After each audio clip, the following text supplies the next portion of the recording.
নমস্কার বন্ধুরা, আজকে তৈরি করব বেসন চিড়ার স্ন্যাক্স। 100 গ্রাম বেসন, 100 গ্রাম চিড়া, হিং, নুন, চিনি, চিলি ফ্লেক্স, হলুদ, লঙ্কার গুঁড়ো, চাট মশলা, জোয়ান, কালো জিরে। চিড়াটা পরিষ্কার জলে 3-4 বার ধুয়ে এইভাবে তুলে রেখেছি। সব মশলাগুলো একটু একটু দেব।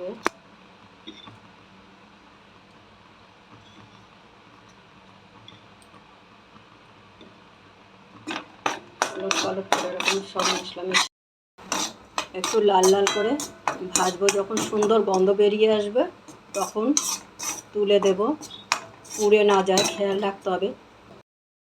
চিড়ার ভিতরে বাকি মশলাগুলো দিয়ে মাখবো। একটু হিং দিলাম, অল্প একটু দেবেন সুগন্ধির জন্য।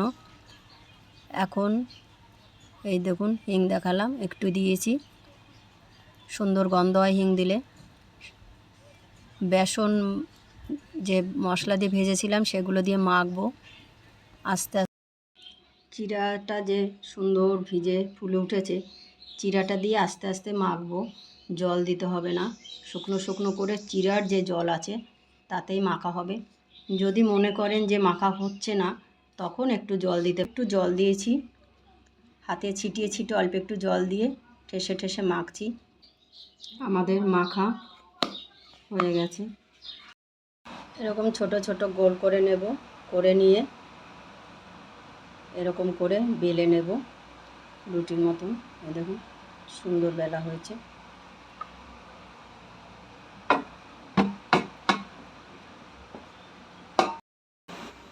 কাঁটা চামচ দিয়ে ফুটো ফুটো করে দেব, তাহলে ফুলে উঠবে না, খাস্তা ভাজা হবে। এইভাবে এক একটা করে দিয়ে ভাজবো সুন্দর করে। দেখুন আস্তে আস্তে ভেজে ভেজে উপরে উঠে আসছে। সুন্দর করে ভেজে নেব। প্রথমে আগুনটা বাড়িয়ে দিয়ে কমিয়ে দেবেন। বন্ধুরা, আমাদের খাবার তৈরি হয়ে গেছে। বেসন দিয়ে চিড়ার পাপড়ি কি সুন্দর হয়েছে। বাচ্চারা খুব আনন্দ করে খাবে। যারা চিড়া খেতে চান না, এইভাবে করে দেবেন। এই খাবারটা অনেক দিন রেখেও দেওয়া যাবে, বিকেলবেলা টিফিনে জমে যাবে।